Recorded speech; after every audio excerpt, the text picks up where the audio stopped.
にちは、あきこです。今日はベルリンのベタハウスという場所に来ています。実はこの場所にはファブラブにちょっと似たような素敵な空間があって、でもすごい素敵な取り組みが行われているので、この場所を運営している人にちょっとインタビューをしてみようと思います。Hello. Hi. Hi. Your name, please? My name is Chris. Yes. I'm one of the co-founders of a hands-on co-working space called Open Design City. We're actually standing right in front of it at the moment. And these are the prototypes. Well, yeah, here we have some examples of things we are able to produce here. Like we have a little open source 3D printer that can print out 3D plastic models like this. This is a cup holder for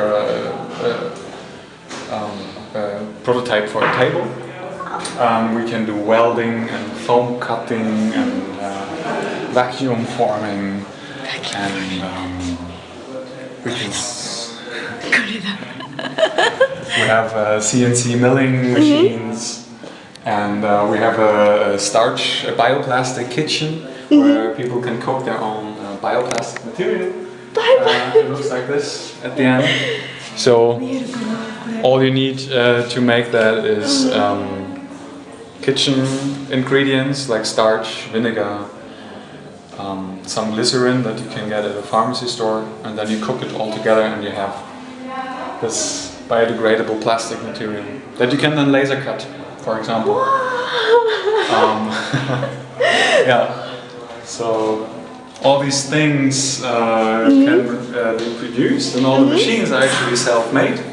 So the whole thing at the moment is 100% community-driven. So all the machines and tools we have are from our friends, from our network. So how did it get started? Well, we started about 5 months ago, and with a group of 3 or 5 people, and we did a workshop all together at the cafe here. And for this workshop, some people took their own machines with them.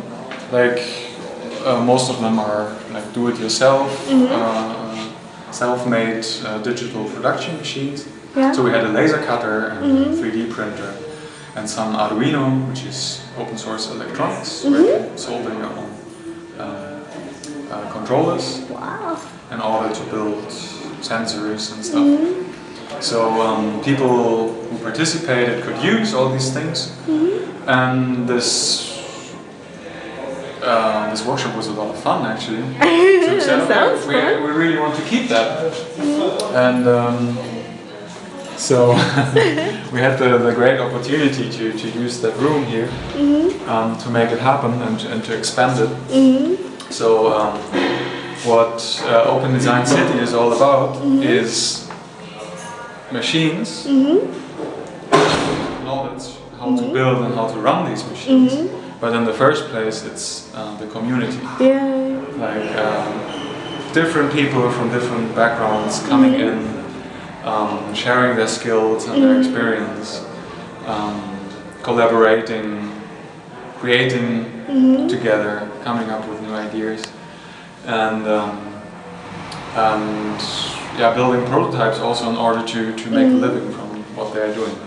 So that's and you're saying that it's a little bit different from FabLab in the sense that the startup cost was 0.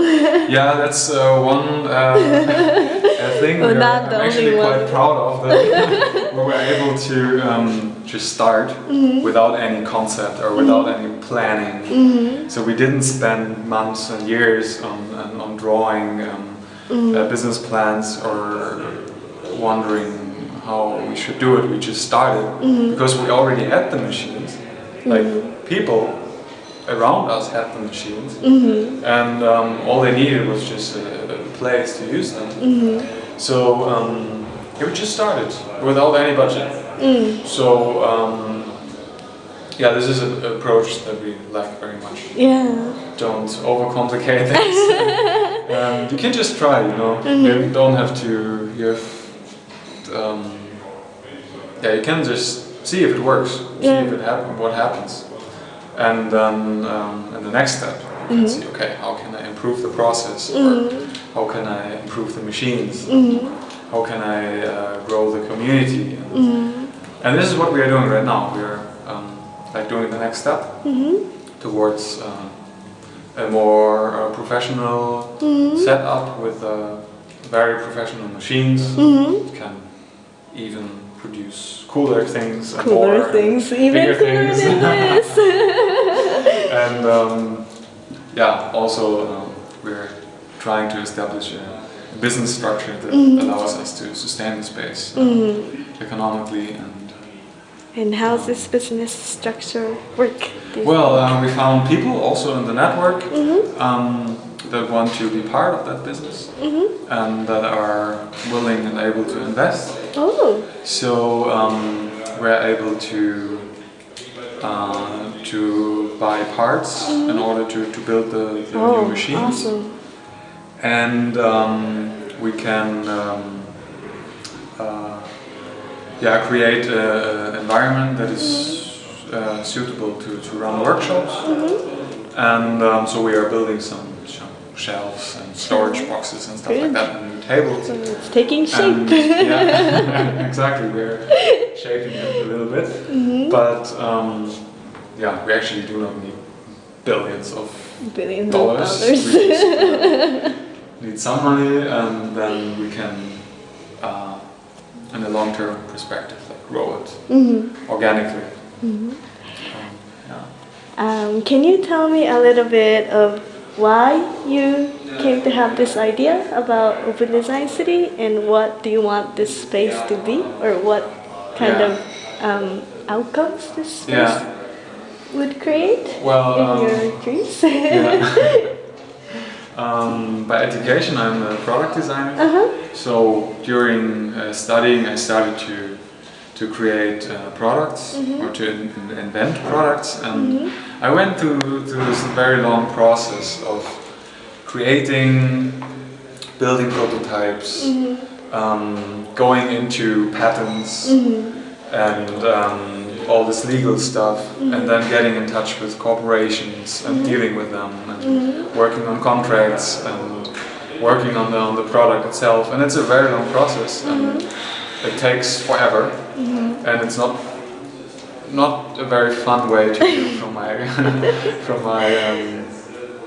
point of view. And I just found out that this is not the way I want to work. Like, I want to be more independent. I want to be able to basically create my ideas in an open design community, and I want to be able to produce my own ideas or collaborative ideas in an open production environment. And then I also want to have a sales and marketing model that I can pick and that I can decide on, and that I can shape. And this is exactly what I want to create for the millions of designers in Berlin as well.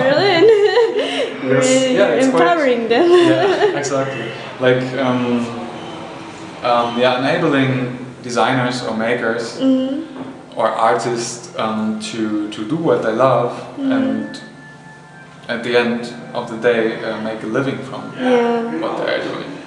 And that's much easier if you combine your skills, if you bring them all together, if you share like artists, technologists, engineers, and ideas, all kinds of people with all kinds of skills. And it's very hard to do that in isolation, and it's not fun. So it's it's very good to have an open space where you can collaborate and work on things together and benefit from each other's skills. Wonderful. Can we take a look inside a little bit? We can have a look inside. これから中身を見せてもらいます。